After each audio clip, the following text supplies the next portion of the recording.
It was a big moment, years in the making, the opening of the first full casino in Hampton Roads. We've seen the revenue from Rivers Casino Portsmouth. It's doing well. A year later, has it delivered what community leaders promised? And will Portsmouth and the surrounding neighborhood of the casino continue to cash in?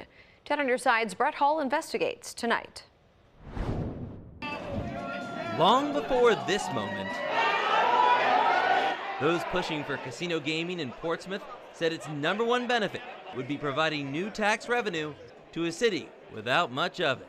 This is our survival. We need to move forward with this legislation. So, has it happened? Has the city, where more than 40% of the land is tax exempt and the population is declining, seen the $16 million projected in new cash? We're looking at, through the end of the calendar year, we're looking at $18.3 million in revenues generated to the city of Portsmouth. That's $15.4 million in direct gaming tax, $2.2 million in real estate tax, and roughly $700,000 in meals and admissions taxes.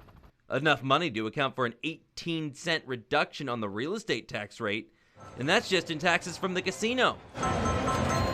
There's also been several property sales surrounding the casino, with new businesses coming in.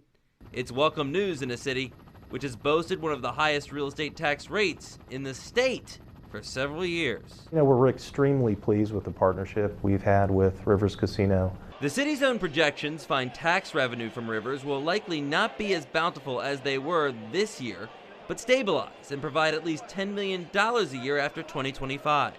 So you heard how much it has made the taxpayers, but how can that be ensured to continue, especially if more casinos are going to be developed in other parts of the state? Well, we asked State Senator Louise Lucas about that. That's the reason why there were only 5 casinos written into the bill. I still think there are only going to be 5 casinos, but of course there will be other gaming opportunities for people, but for the casinos, 5. But ODU economist Bob McNabb points out even with only 3 casinos in the state, revenue didn't really soar much above projections made, considering there were to be 5. Revenues are just slightly above projections. In the best case environment, you probably should be looking at a lower estimate for revenues going forward if we see the Norfolk Casino finally get off ground. He says one way to bring more spenders to the casino, give them a place to stay. So are we even guaranteed to get the hotel? Yes, well, absolutely, we're building a hotel. Back in 2021, and in all the renderings leading up to the development, a hotel was pictured. However, when we asked Rivers General Manager Roy Corby about the progress of that hotel, we're constantly evaluating the need for a hotel, and well, I feel very confident that we'll make the right decision when the time comes. Okay. Do you anticipate that within the next 3 years, this year, or is it too soon for that? It's a little too soon to say exactly when development would come.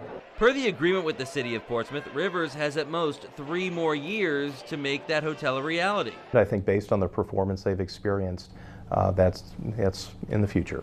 With or without it, Lucas says she knows our community has a brighter future because Rivers came to play. I think this is just the beginning of what's going to be an awesome stream of revenue ongoing for the city of Portsmouth. In Portsmouth, Brett Hall, 10 on your side.